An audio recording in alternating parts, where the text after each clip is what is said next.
मैं 8 साल का था और माँ ने मुझे एक दिन कहा कि खाना पहुंचाना है, क्योंकि संडे थी, मुझे क्रिकेट खेलने जाना था। तो माँ ने बहुत फोर्स किया, बोला नहीं बेटा आपको खाना पहुंचाना है भाई को।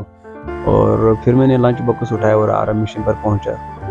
फिर उसके बाद खेलते खेलते मेल में मेरे दोनों हाथ जो है जैकेट फंस गए। उसके बाद दोनों हाथ बाहर निकल गए और फिर हेल्प करने के लिए तो कोई नहीं आया। फिर गांव वाले कुछ लोग आए, उन्होंने मुझे उठाया वहाँ से और रखा पड़ोसी के घर में। तो उन्होंने कहा कि आमिर को प्लीज़ यहाँ से उठाओ, ये हमारे ऊपर केस हो जाएगा। तो फिर एक सिस्टर आई, वो फौज के पास गई। तो उन्होंने फिर फौज बुलाई।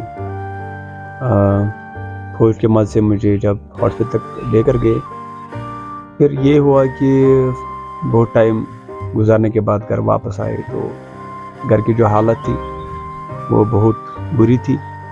फिर लोग आए, लोग ने मेरे माता पिता को कहा कि आपने इतना 100 मिल भी भेजी, इसके लिए ज़मीन भी भेजी आपने, इसको क्या करेगा, अब इसके पास तो हाथ ही नहीं, जहर देकर इसको मार डालो।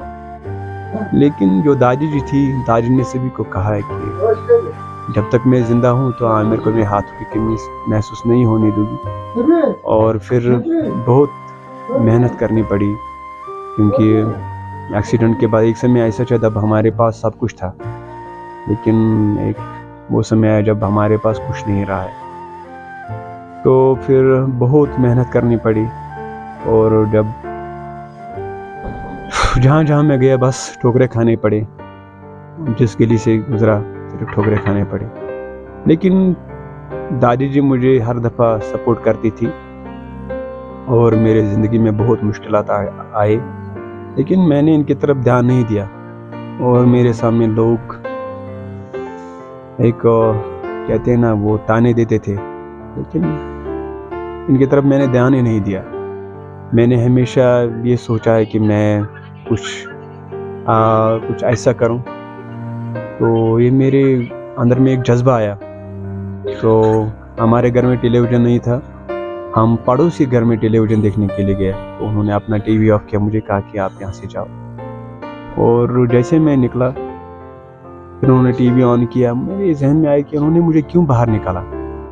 और अब यही था कि मैं कहाँ से क्रिकेट मैच देखूं। उनकी एक पीछे से खिड़की थी और फिर मैं उस खिड़की से देख रहा था, उस छोटा सा सुराग मिल गया। फिर मैं सचिन सर को देख रहा था उस सुराग के बीच में से, और मेरे अंदर आया कि काश मैं भी ऐसे ही क्रिकेट खेलूं। लेकिन हाथ नहीं रहे तो ये था कि कैसे खेलूं। फिर घर गया, घर मैंने दादी जी को कहा दादी आप गेंद फेंके ना। तो दादी के चेहरे पर थोड़ी सी मुस्कुराहट आई। दादी ने ये नहीं कहा कि आप बेटा आप कैसे खेलोगे।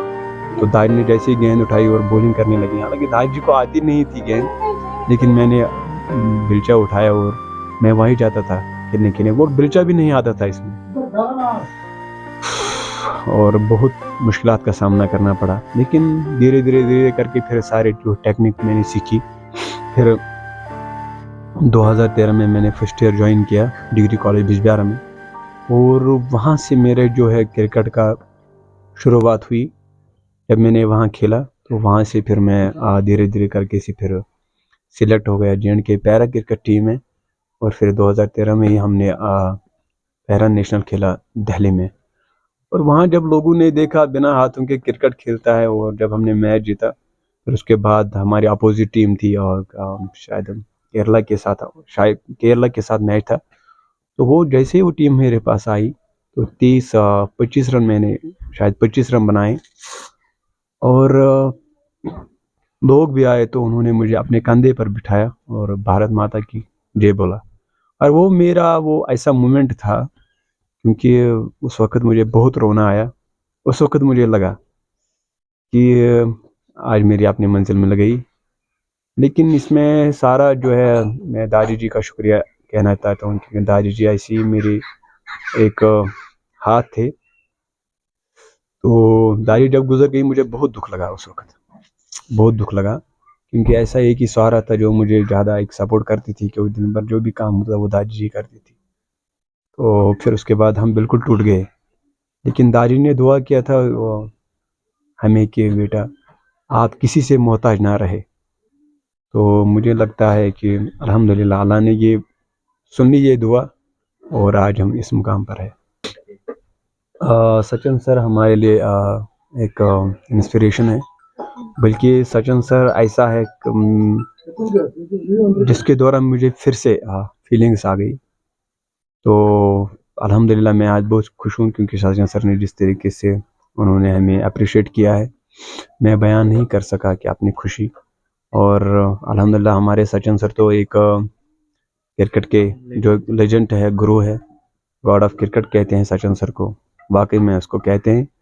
और मैं आज अल्हम्दुलिल्लाह बहुत खुश हूँ, और इंशाल्लाह हमारे भी दिल बहुत खुश है, क्योंकि इंशाल्लाह हम भी मिलना चाहते हैं सचिन सर। क्या मैसेज देना चाहते हैं खास तौर पे उन लोगों के लिए जो इस ऐसे सिचुएशन से गुजरते हैं? बस यही कहना चाहता हूँ कि आप भी कभी भी हार ना माने, स्ट्रगल करते रहें, क्योंकि जब तक हम मेहनत ना करेंगे तो तब तक हम भी फल नहीं खा सकते हैं। तो मेहनत करते रहे और इंशाल्लाह मंजिल मिलेगी।